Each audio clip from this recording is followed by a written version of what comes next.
سێڤا میخێکرێژ بخۆش سێوێکی سروشتیە ئەو سێوێک و نۆرمالتێ خوارن یعنی لێ گاوێک و ئەو سێڤ یعنی تەڤ بتەمامی تەمی سێو بخوا ئەو قەرەنفل یا مێخەک ئەم دبێژن مێخەک لێ دخەن و گاوێک و تام تژی دەبێ ینی ئەو تەوا لێ خست و گاوێک و 10 ڕۆژ حیا 20 ڕۆژ تداتینی جەیەکی ئەو بخوا هیچ دەبێ زوها دەبێ پشتیوی زەها بوون ئەمری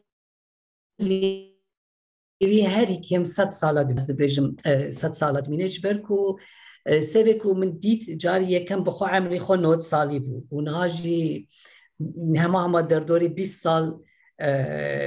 زێدەتر دەرباس دەبێ ینی ئەو سێف دکاری 110 ساڵشی ببێت جا ئەو بخۆ کەڤنێشۆپیەکی کووردا بوویە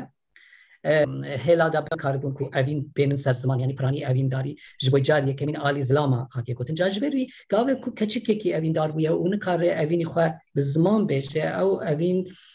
sêvek mêxegrêj kiriye û ji bo ew xortiya ji bo ew zilam şandiye û bi vî awayî kesek ku sêvek gehîştiye destê wî dizane ku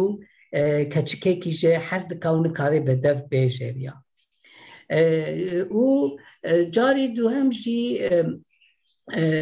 gavek û du evîndar yan jî du kesên ji hevdû nêz ya du eşîret ji hevdû xeydîne û dîsa jî sêvekî mêxegrêj kirine û ji bo aştiyê ji hevdû raşandine dervê ya bikaranînekî pir praktîkî jî hebûye ji ber ku berê ew tiştên ku behnê wan pir hebin wekî parfûm û wekî sabûn û wan tişta jî tune bûye ku wana bikarbînin gavek ku berê di nav em bi soranî dibêjin bixçe ya jî sendûq ew bixwe wekî bêjin cantayê ku kinç hatine parastin gavek ku sêv li vê derê da parastine ew bêhn daye hemî kinca jî ca ew bixwe taybetmendiyekî ew sêv heye kengê cihê wî şil be yanî pişkekî av hebe ya nem hebe bêhna wî hîn jî zêde dibe ca ew sêv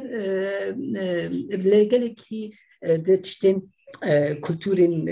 Kurdî jî da di folklorê Kurdî jî hatiye bikaranîn mîna bêjim stranê ku Mihemedî Mamlê di salê 1938 da dibêje kake wan nabe birakem wan nabe sêw bebe mêxek bo diyarî nabe ji bo diyarî çê nabe neşiyaye ku te wekî diyarî bişînî ev stran bi nav û deng e û gelekî ji alî bi soranî hatiye gotin û dervê ya jî çîrokekî balkêş heye ku dibêjin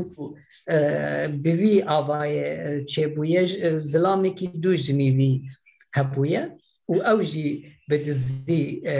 sêv daye wana û gotiye gelxwe bihêlin û pişra demek ku jê hez pirs dikin tek ji kîjan jinê xwe hez dike dibêje evê ku sêva mêxekrêj gelvî maye bixwe dizane cayê mîna bêjim di folklorê Kurdî da lê gelek cihada bi vî avayî bikar anîne lê mixabin hema li salên dawî hatibû ji bêrkirin heta min bi xwe jî qet nedîtibû ev sêv